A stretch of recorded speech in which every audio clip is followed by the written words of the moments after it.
हरे कृष्णा महात्मा करने आपसे अपने किया तो रीडिंग सेशन हम लोग यहीं पे समाप्त करते हैं अपने अगले कार्यक्रम में यहाँ पे बसते हैं। आपसे एक बार पुनः स्वागत है विश्व भारती पूजा क्लास में। सबसे पहले जो है आज हम अपना सब प्रदान करेंगे जो कुछ जो है देश से लेवल 5 जैसे जो है देश से कनेक्ट तो जी मिलते कौशल करते हैं और बीच में जितने भी मैनेजमेंट सर्विसेज होते हैं उसको बहुत ही अच्छी तरीके से मुझे हैंडल करते हैं मुझे नीचे के लिए और मुझे ग्रेट एग्जाम्पल ये करते हैं ताकि जो स्पिरिचुअलिटी और टेक्नोलॉजी के बीच में बहुत ही अच्छे तरीके से बैलेंस करते हैं और बीच के अन्य जितने भी सर्विसेज होती है वो भी काफ़ी अच्छे तरीके से मैनेज करते हैं। तो जी हम लोग के साथ में जुड़ चुके हैं तो अपने पंच का रोशन करेंगे मैं चाहती हूँ हरे कृष्णा कृष्ण कृष्ण हरे हरे हरे राम राम राम हरे हरे। हरे कृष्णा प्रभु जी धन्यवाद।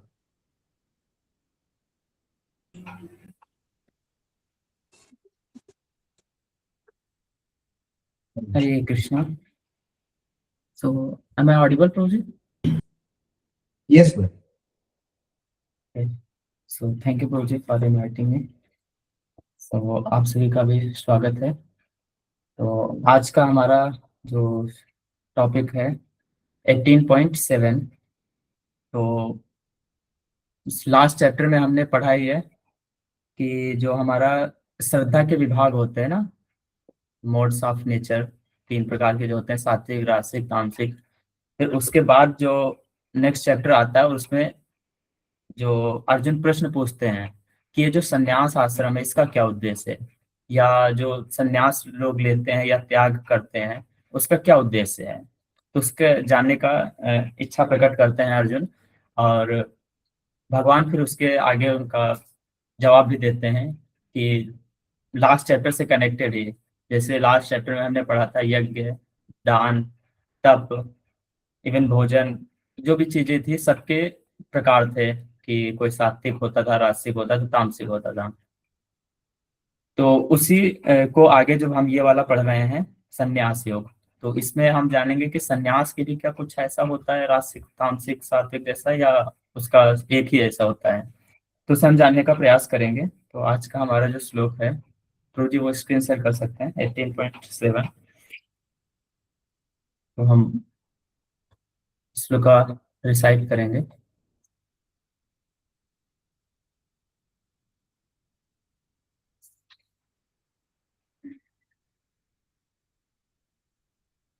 नियतस्य तु संन्यासः कर्मणो नोपपद्यते मोहातस्य परित्यागः तामसः परिकीर्तितः। नियतस्य तु संन्यासः कर्मणो नोपपद्यते मोहातस्य परित्यागः तामसः परिकीर्तितः। नियतस्य तु संन्यासः कर्मणो नोपपद्यते मोहातस्य परित्यागः तामसः परिकीर्तितः। शब्दार्थ,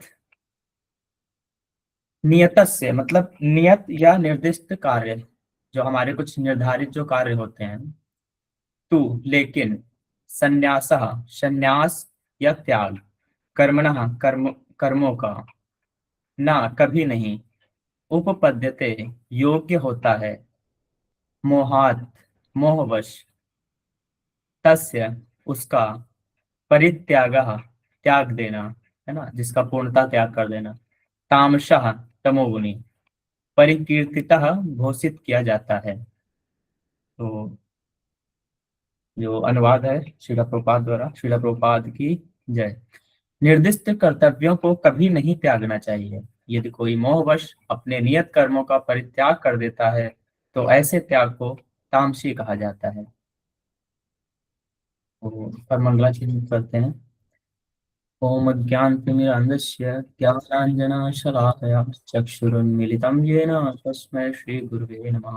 श्रीचैतन्यमनोभीष्टं स्थापितं येन भूतले स्वयं रूपकदा मह्यं ददाति स्वपदान्तिकं। वन्देऽहं श्रीगुरुं श्रीयुतपत्कमलं श्रीगुरून् वैष्णवांश्च श्रीरूपं साग्रजातं सागन रघुनाथान्वितं तं सजीवं साद्वैतं सावधूतं परिजनसहितं कृष्ण चैतन्य देवं श्रीराधा कृष्ण पादान् सागन ललिता श्री विशाखान्वितांश्च हे कृष्ण करुणा सिंधो दीनबंधो जगत्पते गोपेश गोपिका कांत राधा कांत नमोस्तुते तप्त कांचन गौरांगी श्री राधे वृंदावनेश्वरी वृषभानुसुते देवी प्रणमामि हरिप्रिये वाञ्छाकल्पतरुभ्यश्च कृपा सिन्धुभ्य एव च पतितानां पावनेभ्यो वैष्णवेभ्यो नमो नमः। जय श्री कृष्ण चैतन्य प्रभु नित्यानंद श्री अद्वैत गदाधर श्रीवासादि गौर भक्तवृंद हरे कृष्ण कृष्ण कृष्ण हरे हरे हरे राम राम राम हरे हरे। नमो विष्णुपादाय कृष्णपृष्ठाय भूतले श्रीमते वेदांत स्वामिनिति नामिने नमस्ते सारस्वती देवे गौरवाणी प्रचारिणे निर्विशेष शून्यवादी पाश्चात्य देशकारिणे मूकं करोति वाचालं भङ्गं लङ्घयते गिरिं तत्कृपातम् अहं वन्दे श्रीगुरुं कारणं परमानन्दमाधवं श्रीचैतन्य ईश्वरम्। हरे कृष्ण। आज का जो श्लोक है हमारा 18.7 में, तो उसमें भगवान जो अभी तक जैसे बताए हैं कि हमें जो हमारा नियत कर्म होते हैं उनको छोड़ना नहीं चाहिए। तो इस श्लोक में भी भगवान ऐसा कहते हैं कि जो हमारे निर्धारित कर्तव्य होते हैं उनको नहीं छोड़ना चाहिए, उसका त्याग नहीं करना चाहिए। और वो निर्धारित कर्तव्य हमारे क्या होते हैं उसको भी हम आगे समझने का प्रयास करेंगे। तो नियतस्य मतलब नियत या निर्धारित कर्तव्य। तो फिर आगे कहते हैं यहाँ पर हम जैसे देख रहे हैं कि मोह तस्य परित्याग तामसा परिकीर्तितः। तो जो लोग होते हैं कि ये जो उनके निर्धारित कर्तव्य होते हैं उनको मोहवश छोड़ देते हैं। अब मोहवश छोड़ देते हैं तो इसको भी समझेंगे, उससे पहले हम एक चीज समझते हैं कि जैसे खास करके अगर हम कुछ सभ्य समाज के लोगों को देखें या जो थोड़ा कहते हैं ना पुण्य आत्माएं लोग होती हैं या कुछ नॉर्मल लोग भी होते हैं या सिंपली बोले गांव के लोग जो होते हैं, वो लोग इस चीज की क्या डेफिनेशन देते हैं, क्या समझते हैं कि जो लोग संन्यास ले लेते हैं वो क्यों संन्यास ले लेते हैं। जनरली उनका अगर ये कहना होता है कि उन्होंने हो सकता है दिव्य ज्ञान की प्राप्ति कर ली है, हो सकता है उनके अंदर आत्म साक्षात्कार हो गया है, या फिर बहुत ही बहुत हो सकता है उनको ये जो नॉर्मल जो हम लोग ज्ञान ले रहे हैं इस ज्ञान को बहुत ज्यादा मात्रा में उन्होंने ले लिया है, तो उसी ज्ञान के माध्यम से वो अब सब कुछ छोड़ के संन्यास की तरफ जा रहे हैं। तो ऐसा वो लोग सोचते हैं। तो क्या केवल ऐसा ही होता है कि कोई एक आत्म साक्षात्कार कर ले या आध्यात्मिक ज्ञान या कुछ ऐसा पा करके ही संन्यास लेता है, या कुछ और भी कुछ हो सकता है? तो उत्तर है कि नहीं, और भी होते हैं तरीके। अब वो तरीके क्या है? स्वयं भगवान कहते हैं कि जो सन्यास होता है वो भी 3 प्रकार का होता है, एक सात्विक, राजसिक और तामसिक। जो सभी लोग जो सोचते हैं वो जो सन्यास होता है वो सात्विक सन्यास होता है एक्चुअली, बट हम जो श्लोकाज वर्ष जो डिस्कस करेंगे या कर रहे हैं उसमें जो सन्यास की बात की गई है वो तामसिक सन्यास है। मतलब जो अज्ञानता बस कि उन्हें जो कार्य करना चाहिए उससे वो भाग रहे हैं, उन्हें उससे क्या कहते हैं ना उसके बारे में ज्ञान नहीं है या वो करने की इच्छा नहीं हो रही है, तो उससे दूर भाग रहे हैं। तो वो इस प्रकार का है, बट वो ऐसा समझते हैं कि ये सन्यास है, बट वो उससे बस दूर भागने का प्रयास कर रहे हैं और कुछ नहीं है। और सन्यास का असली मतलब क्या होता है वो भी हम लोग देखते हैं। अगर ये चीज समझे, हम जो वो पढ़ते हैं क्या बोलते हैं वो श्रद्धा, अ, साधु संग भजन क्रिया, उसमें आगे हमारा आता है अ, आसक्ति। तो इसी में होता है कि हमारा 2 चीज होते हैं, एक आसक्ति और एक क्या बोलते हैं उसे, डिटैचमेंट, है ना। तो आसक्ति हमें किससे करनी है और किससे आसक्ति नहीं करनी है।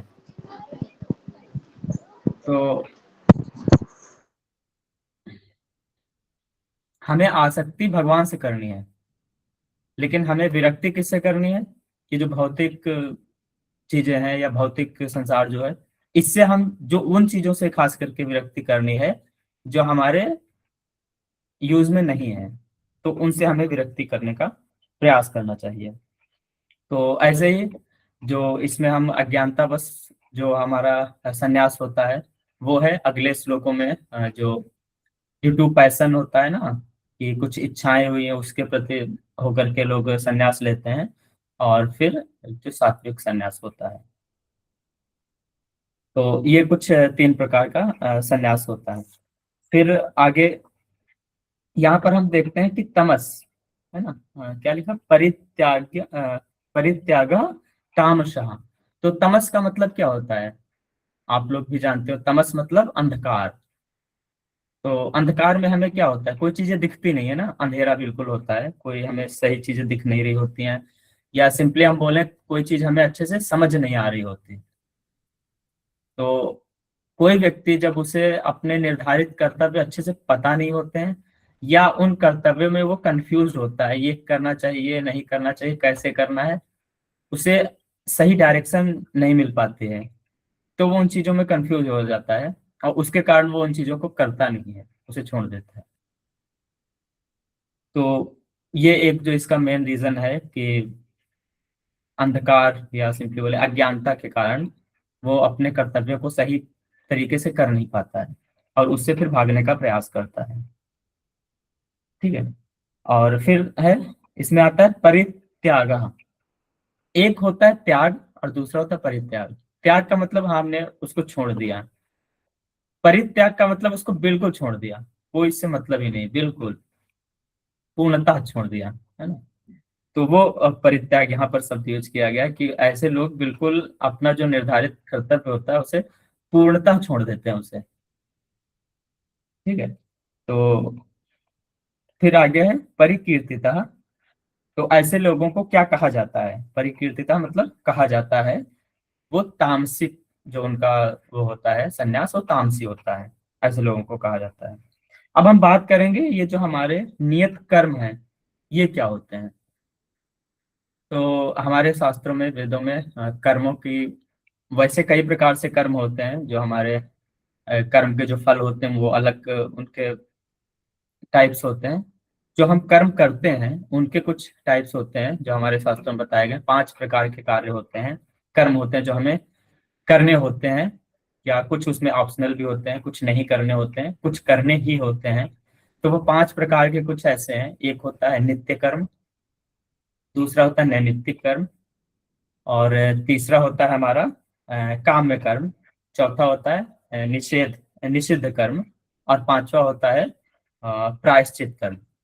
तो ये 5 प्रकार के कर्म होते हैं, जिसमें से हम अगर बात करें नित्य कर्म की, तो नित्य कर्म जो हमें डेली करने होते हैं, जैसे कि स्नान डेली करना है, भोजन डेली पाना है, और इवन हम भक्ति में आगे बढ़ना चाहते हैं, भक्ति में प्रगति करना चाहते हैं, तो उसमें नित्य कर्म का तो बहुत ही ज्यादा अधिक रोल रहता है, कि हमें नित्य साधना अपनी करनी है, समय से करनी है, कैसे करनी है। तो ये नित्य कर्म उसमें तो बहुत ही ज्यादा महत्वपूर्ण रहता है। तो ये हमारा नित्य कर्म में आ जाता है, इसमें डेली रूटीन्स हमारे जो शामिल रहते हैं। दूसरा हमारा जो होता है नैमित्तिक कर्म। नैमित्तिक कर्म मतलब ओकेशनल, कभी कभी, जैसे कि फॉर एग्जाम्पल फास्टिंग करनी है एकादशी की, तो वो डेली तो करते नहीं, जब एकादशी आती है तब फास्टिंग करते हैं। या गौर पूर्णिमा को फास्टिंग करना, गौर पूर्णिमा फेस्टिवल मनाना, है ना, या जो भी ऐसे फेस्टिवल होते हैं, यात्रा में जाना। तो ये हमारे कुछ नैमित्तिक कर्म होते हैं, उन्हें भी हमें करना ही चाहिए। और तीसरा जो हमारा होता है वो होता है काम्य कर्म। तो काम्य कर्म मतलब जो हमारी इच्छा वश होते हैं, डिजायर, है ना, कि हमें, जस्ट एक एग्जांपल, पुत्र कामेष्टि एक यज्ञ होता है इसे, तो उसमें ये जो हमारा यज्ञ होता है वो काम में कर्म में आता है, कि पुत्र की इच्छा है ना, संतान इच्छा है, और स्वर्ग जाने की इच्छा है, हायर प्लैनेट्स में जाने की इच्छा है। तो ऐसी जो इच्छाएं होती हैं, उन चीजों को करने के लिए जो हमारा कर्म होता है वो काम्य कर्म होता है। हालांकि ये ऑप्शनल होता है, कि इतना वो जरूरी नहीं होता। लेकिन हमारे स्टार्टिंग के जो दो हैं, नित्य कर्म और नैमित्तिक कर्म, वो ऑप्शनल नहीं है, वो निर्धारित कर्म, जो हम यहाँ पर नियत कर्म की बात कर रहे हैं, वो यही दो होते हैं। ऐसे जो चौथा होता है वो निषिद्ध कर्म होता है, जो हमारे शास्त्रों में बोला गया है कि ये करने ही नहीं है। जैसे कि 4 नियम जो हैं, हम जो करते हैं कि मांसाहार हमें नहीं करना है, ना जानवरों की जीव हत्या हमें नहीं करना है ना, जितना हो सके इवन भूल से भी ना हो पाए इसका भी प्रयास करना चाहिए, जीव हत्या ना हो। दूसरा है नशा, उससे हमें दूर रहना चाहिए, नशा नहीं करना है। तीसरा ऐसे ही होता है, हाँ हाँ हाँ, विकर्म कह सकते हैं बिल्कुल। तो तीसरा हमारा होता है जुआ इत्यादि। और चौथा अवैध स्त्री पुरुष संग। इन 4 चीजों से दूर रहना। और भी कुछ चीजें होती हैं, तो उन कर्मों को हमें करना नहीं चाहिए। इवन हमारे ये तो हमारे जो प्राइमरी 4 नियम बताए गए, उसके अंदर भी सेकेंडरी कुछ आते हैं, तो हमें उन चीजों से भी बचना चाहिए। दूसरों को गलत बोलना नहीं चाहिए, किसी को हानि नहीं पहुंचानी चाहिए, एंड सो ऑन, बहुत सारे ऐसे होते हैं। पांचवा जो हमारा होता है वो प्रायश्चित कर्म। तो प्रायश्चित कर्म का मतलब क्या है, हमने कुछ गलत किया, जस्ट लास्ट वाला निषिद्ध जो कर्म है उसको हमने कर दिया, तो उसके लिए जो हम प्रायश्चित करते हैं वो हमारा कर्म आ जाता है प्रायश्चित कर्म में, है ना।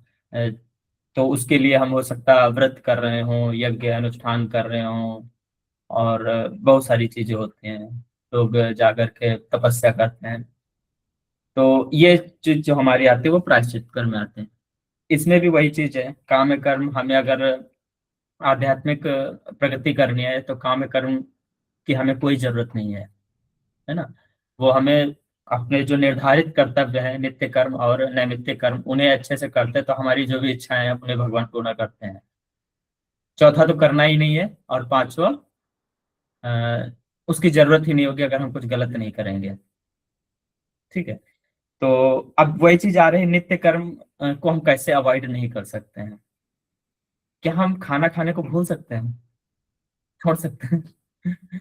एक दिन ना खाओ तो अरे फास्ट हो गया आज। तो उसका भी कितना होता है कि इवन अमोक लीला प्रभु जी का ये एग्जाम्पल बहुत अच्छे से ध्यान आता है कि फास्टिंग का गला घोट देना। कल फास्टिंग है, आज खा लो। आज फास्टिंग है तो अन्न तो नहीं खाना है, बाकी चीज तो खा लो। कल फास्टिंग थी, आज खा लो। तो ये चीज है, तो फिर एक दिन में ये हालत होती है, तो अगर खाने को ही ना मिले तो क्या हालत होगी।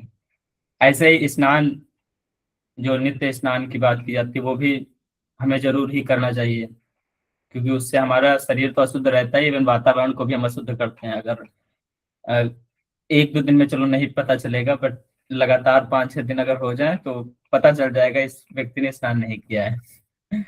तो और भी ऐसे चीजें हैं जो हमें करना चाहिए। नित्य कर्म में हमारी साधना आती है ना, जैसे कि हमारा 16 राउंड्स चैंटिंग एटलीस्ट करना ही है, 4 नियम का पालन करना ही है, और जो चीजें आ जाती हैं वो हमारी नित्य कर्म यही करना है।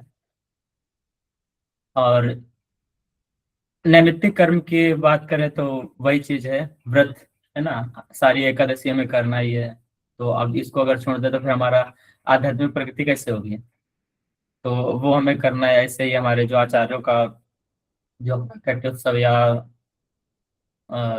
अप्राकटोत्सव होते हैं, उनको भी हमें करना ही होता है और करना ही चाहिए। और ऐसे ही कुछ सेलिब्रेशंस होते हैं। दूसरी चीज है, यात्रा में हम डेली तो जा नहीं सकते हैं, बट साल में एक बार या जितना प्रयास हो सके हमें करना चाहिए जाने का।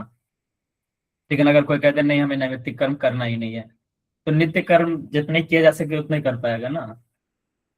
तो इस चीज का भी बहुत ध्यान रखना चाहिए। ऐसे ही हमारा जन्माष्टमी आता है तो उसको सेलिब्रेट करना, और भी बहुत सारी चीजें होती हैं।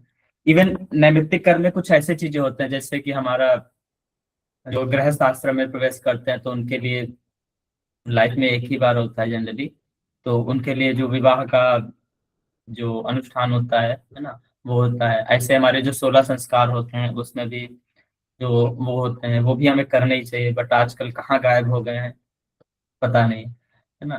तो वो हमें जो 16 संस्कार हैं उनको भी करना ही चाहिए, है ना। तो हमें इसीलिए किसी संप्रदाय में आकर के गुरु की अ, साधु के संरक्षण में आकर के उन चीजों को जानना चाहिए, समझना चाहिए, और उसे भी हमें अपने इस जीवन में लाना चाहिए। तो ये जो संस्कार आते हैं ये भी हमारे नैमित्तिक कर्म में ही आते हैं, है ना। तो ये चीजें जो हैं हमें करनी ही चाहिए, और इन्हें छोड़ना बिल्कुल नहीं छोड़ना चाहिए हमें। ठीक है। एक एग्जांपल देते हैं श्रीला प्रभुपाद जी, मुझे याद आ रहा है, हमने अभी पढ़ा था। तो वो कहते हैं कि ये जो हिपीज हैं, इन्होंने तो क्या कहते हैं ना, जो सर्वधर्मान परित्यज्य, इसका बिल्कुल अच्छे से पालन किया, सब कुछ छोड़ दिया ना इन्होंने। हिपीज ने क्या है, किसी से मतलब नहीं उन्हें। सो दे डिड दिस लाइन, सर्वधर्मान परित्यज्य। लेकिन इससे उनका कुछ होने वाला नहीं है, क्योंकि उन्हें दूसरी जो लाइन है उसे भी फॉलो करना होगा, माम एकम शरणम व्रज। तो ये बहुत ही मतलब इस टाइप के है। तो उन्होंने यही बोला कि उन्होंने सर्वधर्मान परित्यज्य का पालन किया, इसका मतलब ये नहीं वो भगवत गीता का पालन करें। अगर भगवत गीता का पालन करना है तो उन्हें दूसरी लाइन को भी फॉलो करना होगा, जो कि हमारा अ, माम एकम शरणम व्रज। तो यहाँ पर वही चीज आती है कि हमें छोड़ना है, लेकिन छोड़ने के साथ में जो प्राइमरी चीज है, छोड़ना सेकेंडरी है, प्राइमरी हमारे लिए जो है वो है जोड़ना। और किसको जोड़ना? भगवान को। तो हमें भगवान के प्रति अटैचमेंट होना चाहिए, उनके प्रति आसक्ति होना, वो प्राइमरी है। फिर यदि उसके अतिरिक्त हमें कुछ ऐसा हो रहा है कि छोड़ना पड़ेगा, जैसे हम एक श्लोका पढ़ते हैं, अनुकूलस्य संकल्पः प्रतिकूलस्य वर्जनम। तो हमें पहली लाइन इसमें क्या आई है, अनुकूलस्य संकल्प, दूसरी लाइन है प्रतिकूलस्य। छोड़ना बाद में है, पहले हमें उन चीजों को अपनाना है जो हमारे साधना के लिए अनुकूल है, जो हमारी भगवत भक्ति में आगे प्रगति कराने के लिए जो हमारे लिए अनुकूल है, उसको हमें धारण करना है, उसके प्रति हमें रहना, उसको अपने अनुकूल परिस्थिति में लाना है। फिर अगर हाँ ऐसा लग रहा है कि हमें उस चीज को छोड़ना पड़ेगा, तो फिर हमें जो भी प्रतिकूल चीजें हैं उन्हें छोड़ देना चाहिए, भक्तों का अभक्तों का जो संग है उन्हें छोड़ देना चाहिए, है ना। अभक्त का मतलब जो हमारी ये डिवाइसेस वगैरह भी होते हैं, जो अगर हमारे यूज में नहीं आ रहे तो वो अभक्त ही है ना। तो इसका भी उतना ही यूज करना चाहिए, कहते हैं ना, वी शुड यूज डिवाइस, हमें डिवाइस को यूज करना चाहिए, ना कि ये हमें यूज कर रहे हैं। बट आजकल उल्टा ही हो रहा है, ये हमें यूज कर रहे हैं। तो ये चीज भी हमें प्रयास करना चाहिए कि हम इनको यूज करें, ना ये हमें यूज कर पाए। ऐसे ही हमें आता है संघ के, कि हम संग करें उन लोगों का जिनको संग की, क्या कहते हैं ना, भक्तों का हम संग करें। बाकी अभक्तों का अगर हम उस लेवल के हैं, बट हालांकि अभी तो हमें वो नहीं करना चाहिए, वो उन लोगों के लिए जो उस लेवल के हैं, तो अभक्तों का भी संग करके उन्हें संग देते हैं, तो उन्हें भी भक्त बना देते हैं। बट हमारे लिए तो यही है कि हम अभक्तों का भी बिल्कुल करें ही ना चाहें। तो ऐसा कुछ है। बाकी हम थोड़ा तात्पर्य भी पढ़ते हैं। तात्पर्य में प्रभुपाद जी कहते हैं, जो कार्य भौतिक तुष्टि के लिए किया जाता है उसे अवश्य ही त्याग दें, लेकिन जिन कार्यों से आध्यात्मिक उन्नति हो, यथा भक्त, है ना। तो जो ऐसे कार्य हैं जो हमारी वही चीज है, आध्यात्मिक प्रगति के लिए जो नुकसानदायक है ना, जो उसको रोकते हैं, उसमें बाधक बनते हैं, उनको हमें छोड़ देना चाहिए। जैसे कि भौतिक तुष्टि है, तो इसीलिए हमारा जो हमने तीसरा वाला बात की थी काम्य कर्म में, तो ये काम्य कर्म यही है कि भौतिक तुष्टि, है ना, भौतिक एंजॉयमेंट वगैरह के लिए। हालांकि शास्त्रों में ये चीज अलाउ की गई, क्योंकि अगर हम धर्म के और रूल्स रेगुलेशंस के अकॉर्डिंग करते हैं तो अलाउड है। बट हम अगर भक्ति में प्रगति करना चाह रहे हैं तो उसकी भी हमें जरूरत नहीं है। लेकिन जिन कार्यों से आध्यात्मिक उन्नति हो, यथा भगवान के लिए भोजन बनाना, है ना। इवन यहाँ पर वही चीज हमें याद आती है कि महाराज अम्बरीश, हाँ महाराज अम्बरीश बताते हैं ना कि हम कैसे अपने सभी इंद्रियों को भगवान की सेवा में लगा सकते हैं। तो ऐसे ही भगवान के लिए भोजन बनाना, भगवान को भोग अर्पित करना, फिर प्रसाद ग्रहण करना, उनकी संस्तुति की जाती है ना। कहा जाता है कि सन्यासी को अपने लिए भोजन नहीं बनाना चाहिए। ये हमारे वैदिक उसमें है कि जो सन्यासी हैं वो भोजन खुद के लिए खुद नहीं बनाते हैं। लेकिन क्या कहते हैं ना, उससे भी प्रायोरिटी, जैसे प्रभुपाद जी ने खुद भोजन बनाते थे और भोग लगा के सबको अर्पित कर, मतलब सबको देते थे, प्रसाद सबको देते थे कि वो लोग भी पाएं और जिससे कि वो शुद्ध हो। तो यहाँ पर उन्होंने इस चीज को थोड़ा कंप्रोमाइज किया, इसलिए क्योंकि उससे भी हायर चीज कुछ थी। अगर वो यहाँ पर भी इतना अगर करते हैं तो शायद वो चीज ना हो पाती, क्योंकि हम लोगों को अच्छे से पता है कि प्रसाद कैसे हम लोगों को क्या कहते हैं ना, भक्त बनाता है। बहुत ही बड़ा अभक्त हो, उसे लेक्चर सुना दो, कुछ भी कर लो, कुछ नहीं होता है। तो प्रसाद अगर पवा दो तो बहुत ही चेंजेस आ जाता है उसकी लाइफ में। तो प्रभुपाद जी ने वही किया, उन्होंने भगवान को भोग बना के अर्पित किया और फिर जो प्रसाद मिला उसको सबको खिलाया और फिर सब में चेंजेस आए। तो वही चीज है। लेकिन अपने लिए भोजन पकाना भले ही वर्जित हो, परमेश्वर के लिए भोजन पकाना वर्जित नहीं है। इसी प्रकार अपने शिष्य की कृष्ण भावना मृत्यु में प्रगति करने में सहायक बनने के लिए सन्यासी विवाह यज्ञ संपन्न करा सकता है। जैसे सन्यासी को इन जैसे क्या कहते हैं ना, विवाह और इन चीजों से ज्यादा मतलब नहीं रहता है, लेकिन उन्हें ये अनुष्ठान भी कराता है जिससे कि वो समाज के लिए जो जरूरी होते हैं, या खास करके अपने शिष्यों के लिए अगर, तो वो भी वो संपन्न कराता है। यदि कोई ऐसे कार्यों का परित्याग कर देता है तो यह समझना चाहिए कि वह तमोगुण के अधीन है।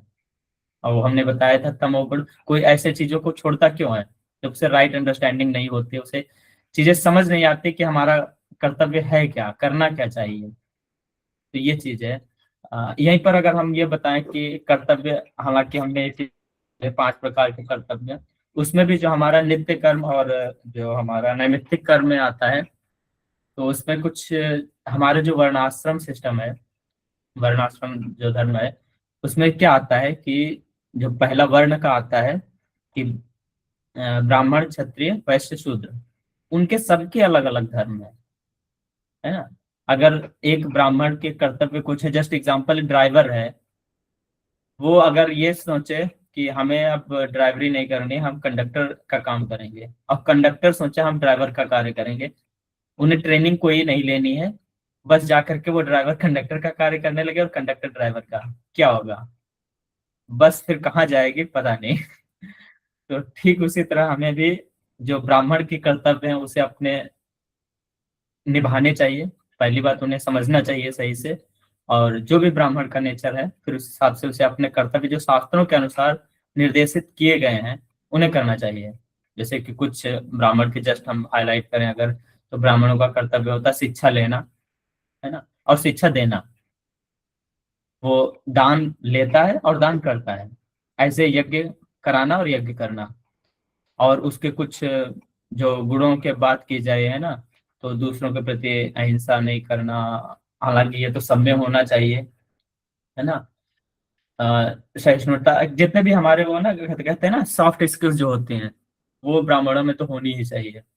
तो ऐसे ही हमारा जो होता है क्षत्रिय के गुण होते हैं कि उन्हें जो हमारा जो क्या कहते हैं समाज जो होता है उसको संभालना, चीजों को, सारे वर्णों को उनकी रक्षा करना, उनकी कह सकते हो ना उनके लिए जो चीजों की रिक्वायरमेंट है वो करना, बाहरी जो आक्रांता हैं उनसे उनको सुरक्षा प्रदान करना, ये सारे जो क्षत्रिय होते हैं उनका कर्तव्य होता है। ऐसे वैश्यों का कर्तव्य होता है कि वो धन जो होता है उसका लेन देन करते हैं, जिससे कि वो भी हमारी इकोनॉमी में मदद करता है। और जो शूद्र होते हैं वो बाकी सभी वर्णों को उनकी हेल्प करके, उनकी सेवा करके हमारे समाज को पूरा करते हैं। तो ये उनके कुछ कर्तव्य होते हैं। ऐसे ही हमारा जो आश्रम होते हैं उसमें भी ब्रह्मचारी आश्रम, गृहस्थ आश्रम, संन्यास वानप्रस्थ आश्रम, संन्यास आश्रम होते हैं ना। तो उसमें भी सबके अलग अलग कर्तव्य होते हैं। इसीलिए हम किसी भी आश्रम में हैं या किसी आश्रम में जा रहे हैं, उससे पहले हमें अपने कर्तव्य को जानने का प्रयास करना चाहिए। फॉर एग्जाम्पल, हम अगर रोड पे हैं, सिग्नल तोड़ के निकल जाएं, और फिर जब हम पकड़े जाएं तो हम ये बोल दें हमने सिग्नल्स के बारे में हमें पता नहीं था, तो हमें वो छोड़ तो देगा नहीं ना। वो तो यही बोलेगा कि तुम्हें जानना चाहिए था। सेम ये है कि हमारा जो भी आश्रम है, हमारा जो भी वर्ण है, हमें उसके बारे में जानना चाहिए और फिर उसको करना चाहिए। फिर ये नहीं है हम कुछ भी कर रहे हैं जो शास्त्रों के विरोध में है और फिर हम ये बोल रहे हैं कि हमें ये पता नहीं था। मनुष्य शरीर मिला है, पता क्यों नहीं है? पता करना होगा। तो ये कुछ ऐसा है। तो इन चीजों को ऐसे जो गृहस्थ में होता है, एक एग्जांपल उसमें आ जाता है कि गृहस्थ का ये बहुत बड़ा धर्म होता है कि वो जब भोजन उनका बन जाएगा, खुद पाने से पहले घर के बाहर जाएंगे और आवाज लगाएंगे कि कोई भूखा हो तो आ जाओ, हम खाना पाने जा मतलब भोजन पाने जा रहे हैं, आप पा सकते हैं। बट आजकल हम देख रहे हैं ऐसा बहुत ही कम होता है। क्यों? क्योंकि वो हमारी जो संस्कृति है उससे दूर जा रहे हैं। तो ये कुछ ऐसे कर्तव्य होते हैं, और ये जब हम इन चीजों को अपनाते हैं तो फिर हमें लगता है हाँ हमारा भारत महान है। पहले कहते हैं ना हमारा भारत महान है। क्यों भारत हमारा महान था? क्योंकि ये हमारे जो चीजें थी उसको हम अ, वेदों के शास्त्रों के अनुसार कर रहे थे, तो चीजें बहुत ही सही से चल रही थी और पूरा समाज प्रसन्नचित्त रहता था, भगवान की भक्ति में लीन रहता था और अपने जो कर्तव्य थे उनको पालन कर रहा था उनका। तो इसी के साथ हम यहीं पर विराम देना चाहेंगे। बाकी कुछ भूल हुई हो तो क्षमा करिएगा। वाञ्छाकल्पतरुभ्यश्च कृपासिन्धुभ्यश्च पतितानां पावनेभ्यो वैष्णवेभ्यो नमो नमः। हरे कृष्ण। हरे कृष्णा, बहुत बहुत धन्यवाद प्रभु जी। बहुत ही सुंदर आपने शुरू हुआ। एक डिटेल में आपने बताया कि हमें किस प्रकार से अपने कर्तव्य में करना चाहिए और इस चीज को नहीं करना चाहिए। प्रभु जी कुछ प्रश्न ले सकते हैं जी प्रभु। आप में से जिन वक्तों का अगर कोई प्रश्न है तो आप प्रभु जी से पूछ सकते हैं। आप अपना प्लीज श्री प्रभु जी का प्रश्न है चैट बॉक्स। वो पूछ रहे हैं प्रभु जी, शरीर के निर्वाह के लिए किए गए कर्म जैसे पढ़ाई किस कैटेगरी में आएंगे? नियत कर्म भी है हमारे, है ना। हम जैसे स्टूडेंट अगर हैं तो हमें वो कार्य करने ही चाहिए। अब यहाँ पर कोई भी बोल दे, मुझसे जस्ट एग्जांपल में यहाँ पर भी लेने चाहिए। कुछ लोग पढ़ाई करते हैं, जस्ट एग्जांपल कोई यूपीएससी की तैयारी कर रहा है, एसएससी की तैयारी कर रहा है और कर रहा है, वो रिजल्ट आने से पहले ऐसे हार जाता है कि नहीं मुझे नहीं करना है। तो अगर उसका वो कर्तव्य है कि वो उसे लग रहा है कि मैं इस चीज को हमें करना चाहिए, तो फिर उसे वो करना ही करना चाहिए, फिर उसे उस चीज से भागना नहीं चाहिए। कोई अगर उसमें हाँ ऐसा है कि गाइडेंस की जरूरत पड़ रही है तो उसे अपने मार्गदर्शक के पास जा करके और सलाह लेनी चाहिए, फिर जैसा वो बोलते हैं उस हिसाब से उसको देखना चाहिए। बट एज अ स्टूडेंट उसे अपने कर्तव्य करने ही चाहिए, फिर उसे भागना नहीं चाहिए उसमें। और स्टूडेंट का कर्तव्य क्या होता है? पढ़ाई करना, और केवल पढ़ाई करना। हरे कृष्ण प्रभु जी। मतलब मुझे इसमें कंफ्यूजन हो रहा था कि भगवत गीता में भगवान बताते हैं कि 3 प्रकार के कर्म होते हैं, एक अकर्म होता है, विकर्म होता है और एक और होता है तीसरा। तो अब उसमें जो कर्म है, कर्म तो वही कर्म है ना जो हम भगवान के लिए करेंगे, या फिर जो भी हम उससे आध्यात्मिक कर्म करते हैं तो वो कर्म होगा। तो उसी के उसमें पूछ रहा था कि हमें मतलब निष्काम होकर कर्म करना है, पर हमें वो आध्यात्मिक कर्म है कि या भौतिक कर्म है, अब इसी में मैं कंफ्यूज होता रहता हूँ। ठीक है प्रभु जी, जैसा आपने बताया था तो वो अकर्म होता है। कर्म होता है जो हम कुछ अच्छा करने के लिए, जैसे स्वर्ग प्राप्ति के लिए या उच्च कुछ एंजॉय करने के लिए जो कार्य करते हैं वो कर्म में आते हैं। और विकर्म जो शास्त्रों के विरुद्ध है। अकर्म होता है वो होते कर्म ही है, बट उसको हम भगवान से जोड़ के करते हैं या उसको हम शास्त्रों से जोड़ के करते हैं। कोई भी, जैसे हम अपनी पढ़ाई कर रहे हैं, उसको भी हम भगवान से जोड़ के कैसे कर सकते हैं कि हम ये जो पढ़ाई कर रहे हैं इससे जो भी हम, जस्ट एग्जांपल अगर हमारी नौकरी लगती है या हम कुछ बिजनेस करते हैं, जो भी उससे जो भी धन आएगा हम भगवान की सेवा में लगाएंगे। प्रभु जी तो मैं ये ऐसे सोच के करने का ट्राई तो करता हूँ, मतलब ऐसे कर रहा होता हूँ कि हाँ मुझे भगवान के लिए करना है, भगवान के लिए करना है।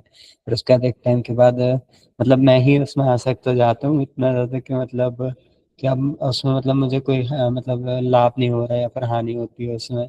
तो फिर उसके बाद मैं बहुत ज़्यादा डिप्रेस हो जाऊँगा या फिर ऐसा कुछ होता है, तो मतलब मैं आसक्त हो जाता हूँ उसमें। हाँ, देखिए प्रभु, वही चीज है कि हमें एज ए स्टूडेंट लाइफ अगर वो चीज नहीं इतना समझ आ रही है कि इसे भगवान से कैसे जोड़ें, तो उससे भी पहले हमें यह समझना होगा कि हमारा भी कार्य क्या है, पढ़ना है। तो हमें अपना फोकस पढ़ने पे रहना चाहिए। लेकिन ये भी चीज ध्यान रखना चाहिए, हम केवल पढ़ ही रहे हैं और फालतू की चीजें तो नहीं हो रही हैं। तो केवल अगर हम पढ़ रहे हैं तो वो चीजें एक्सेप्टेबल है कि हम एज ए स्टूडेंट लाइफ हमारा कार्य पढ़ना है, तो हमें वो चीज पढ़ना चाहिए। बाकी फिर अगर टाइम अलाउ करता है, इवन अलाउ क्या करता है, वो एक स्टूडेंट लाइफ का होता है, ब्रह्मचारी आश्रम होता है, वो स्टूडेंट लाइफ ही होती है। उसमें जो हमारी साधना होती है, मॉर्निंग की साधना और इवनिंग की साधना, ये हम उसको करते हैं। फिर उसके बाद जो बीच का रहता है इंटरवल, उसे हम पढ़ाई में लाते हैं। ठीक वही हमारी स्टूडेंट लाइफ है। मॉर्निंग में हम अपनी साधना करेंगे, इवनिंग में कुछ अगर साधना पॉसिबल है तो कर सकते हैं, और बाकी दिन तो पढ़ाई ही करना है। तो ऐसे हम प्रयास कर सकते हैं इम्प्लीमेंट करने का। बाकी और अपने मार्गदर्शन से भी पूछ सकते हैं, वो हमारे अकॉर्डिंग बता सकते हैं कैसा क्या है। ठीक है प्रभु। हरे कृष्ण। ठीक है प्रभु जी, हरे कृष्ण, दंडवत प्रणाम। थैंक यू प्रभु जी। हरे कृष्णा। तो और किन्हीं भक्तों का अगर कोई प्रश्न है तो आप पूछ सकते हैं प्रभु जी से।